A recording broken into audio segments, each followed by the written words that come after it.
So, good morning, engineering buddy. So, let's finish the last problems here in solid geometry. So, sphere pa rin ang topic natin, no? So, tara, solve na natin tong problem number 7. A cubical container that measures 2 inches on each side is tightly packed with 8 marbles and is filled with water. All 8 marbles are in contact with the walls of the container and the adjacent marbles. All of the marbles are of the same size. What is the volume of water in the container? So let's draw a cube here. So let's say this is the cube.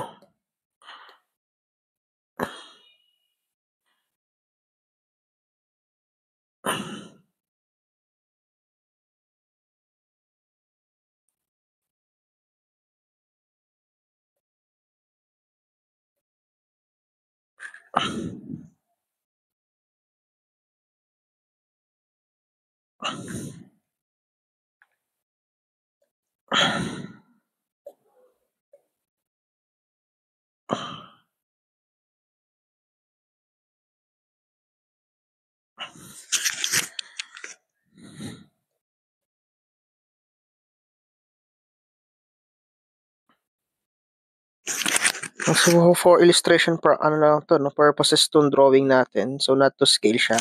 So may cube tayong ganyan. Tapos meron daw container na 8. So draw lang tayo ng sphere.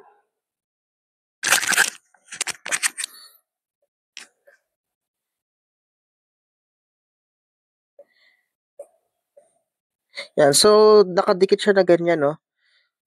Yan, parang ganyan.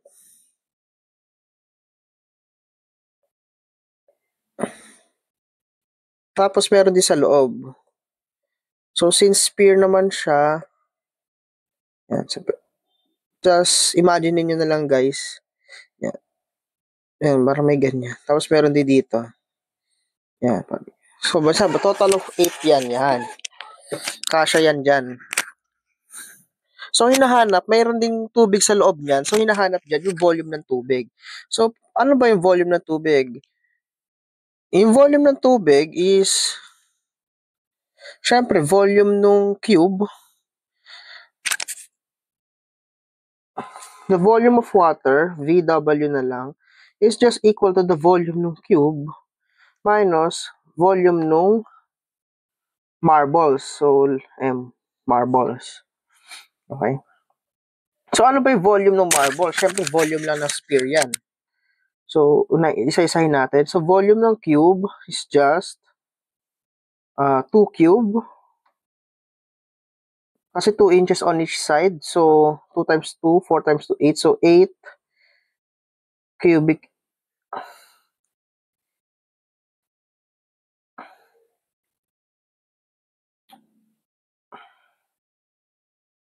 So, 8 cubic inches. Yung volume ng marble is just 4/3 pi. So, di natin alam yung radius, no? Pero alam natin, para mag-fit yung 8 marbles na yan, kailangan ng diameter nila is 1 inches. Bakit? Kasi 2 inches to eh.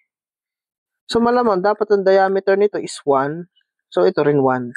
So, identical naman lahat nung marble. So, dapat, so identical naman. So, lahat to 1. 1 yung diameter ng mga marble. Okay? Sana na-gets kung kung bakit. So, 4/3 pi r cube. So, ang radius niyan is 0.5. Kalahati ng 1. Kalahati ng diameter. So, ayan. So, makakuha tayo ng value dyan na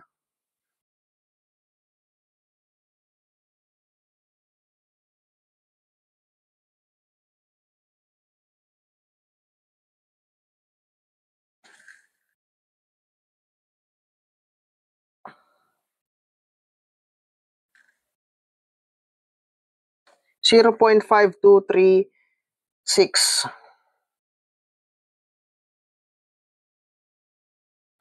So, volume ng water is just 8 minus 8. Kasi bakit 8? Kasi 8 yung walo yung marble, tapos isang marble, merong volume na 0.5236. So, makakuha tayo ng volume ng water, which is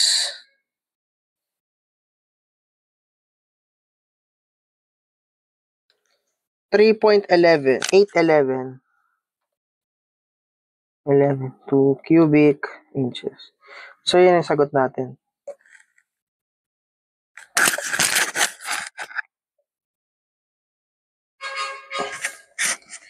Okay. So, letter C ang sagot natin. So, ganyan yung sinosolve yung problem na to. Okay, next. So, madali lang siya guys ha. Basta alam lang natin yung parang konting imagination lang din. Tsaka draw kayo ng illustration para mas maintindihan nyo.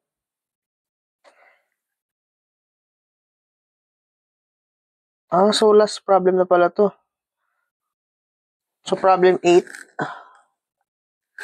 A light bulb is placed at a certain distance from the surface of a spherical globe of radius 20 centimeter. If it illuminates 1/3 of the total surface of the globe, how far is it from the surface?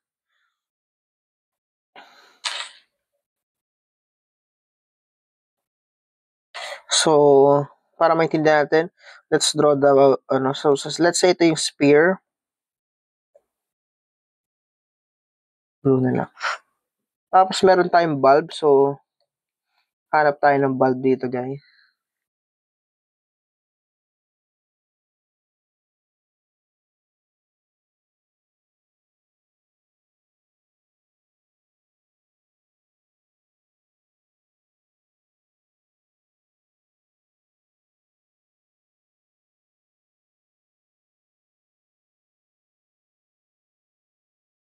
Yun, sakto.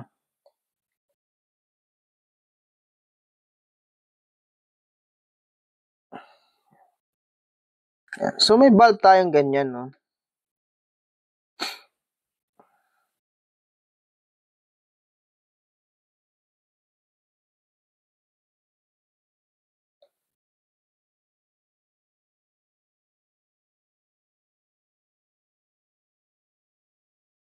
Lagyan natin ng konting ganito para magmukha talaga siyang sphere. Yan.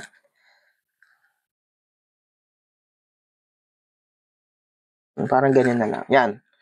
So, sabi, a light bulb is placed at a certain distance from the surface of a spherical globe of radius 20 cm. So, alam natin yung radius ng sphere is 20 cm. If it illumines 1/3 of the total surface of the globe, how far is it from the surface? So, 1/3 daw yung naiilawan. Drawingan na lang natin. So, sabihin natin na itong part na to yung may naiilawan dito. Yan. Tapos, itong part na to yung naiilawan. 1/3 nung ano. Sabi natin dilaw, nailawan. Itong part na to nailawan siya.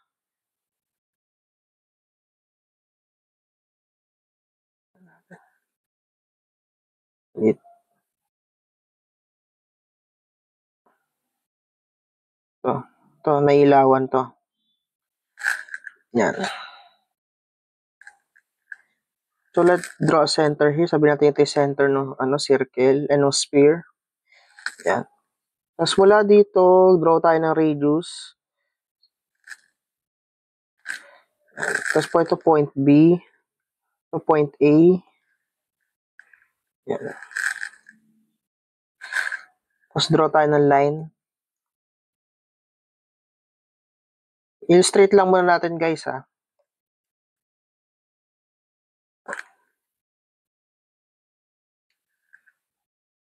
Yan, syempre nailawan siya. So sabihin natin nakabuo siya ng form na ganito.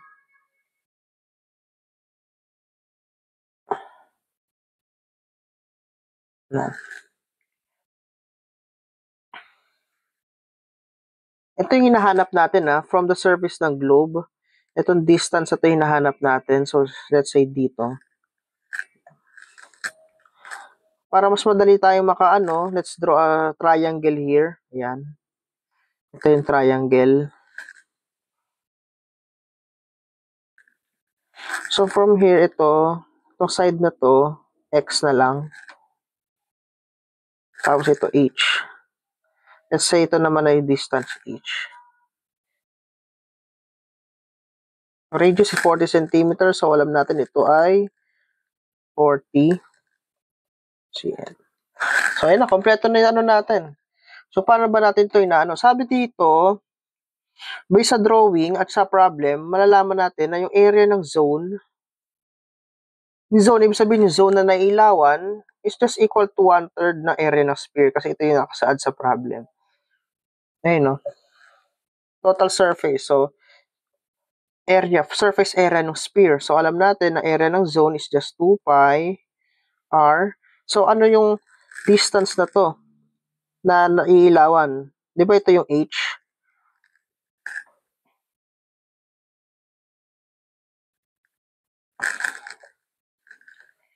Yung h na kailangan nating hanapin. Mula dito sa ano, matabura. Yan. Itong h mula dito sa triangle na hinati natin.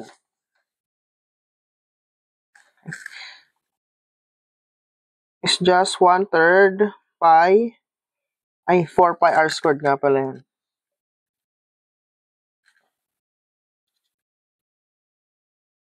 4 pi 20 squared. Lagay na natin. 20 squared. Okay. So, dito makakuha tayo ng h dyan. Kasi alam natin itong r is just 20. So, shift solve nyo na lang siya, guys. Sinolve ko naman na siya. Makakuha tayo dito ng 13.333 cm. So, makakuha natin yung value ng x. Paano natin makukuha yung value ng x? Hindi radius lang. 20 minus 13.333. So, x is what?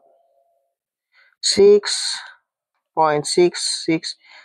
cm. So, di pa tayo tapos. Kasi yung hinanap natin yung distance d eh. Paano natin makukuha? Isolate natin yung triangle na binuo. Di ba ito yung triangle na binuo natin? Ito yung may point A. Ito yung radius. Ito yung point B. So, lagay natin theta to. So, alam natin, ito x na to eh. So, cosine theta is x over r. Bakit?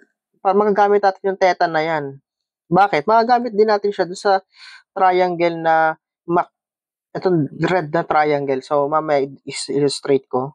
So, shift solve nyo lang ulit ito. Makakuha tayo ng theta dito na 70.529 degrees. Next. Ito na yung pinakahuli nating triangle na kailangan buuin. Di ba may red tayong triangle dito?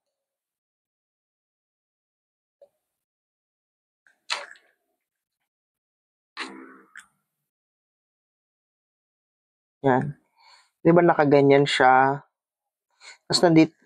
Tapos ito yung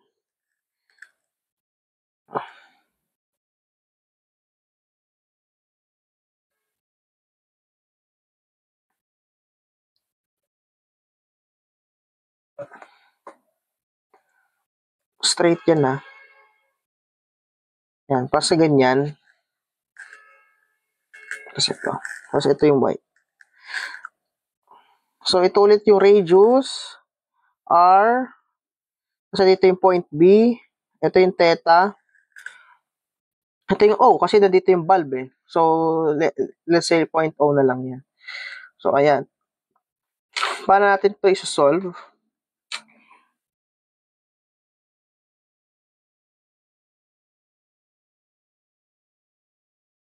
Teka, meron na tayong theta.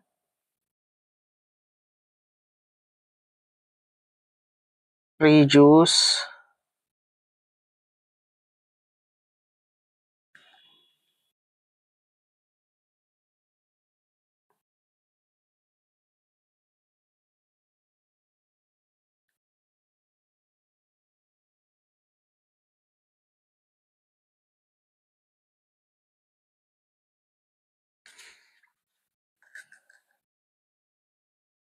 Balikan natin yung figure.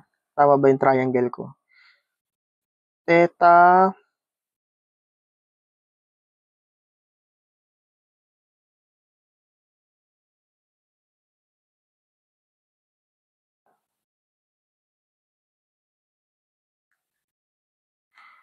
So, yan. Gamitin natin yung triangle na yan.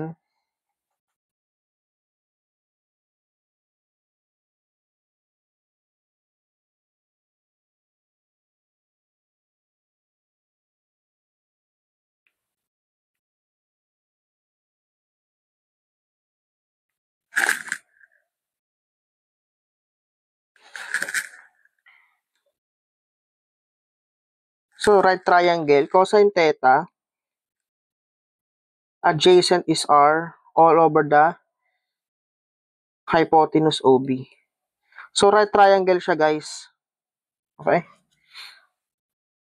So, makakuha tayo ng value dito ng OB. Ano nyo lang to? OB is radius, which is 20, all over the cosine theta, which is cosine 70.529. Makakuha tayo ng value ng OB dito na 60 cm. So, yung distance D natin is just OB minus the radius. Ito yung radius eh. Radius to, guys. So, ito yung buong OB. Ito yung buong OB. Yan, i-minus nyo lang para makuha natin tong letter, yung distance D. Na makakuha tayo dito ng value na 40 cm. So, yan yung layo nung ilaw dun sa surface ng sphere.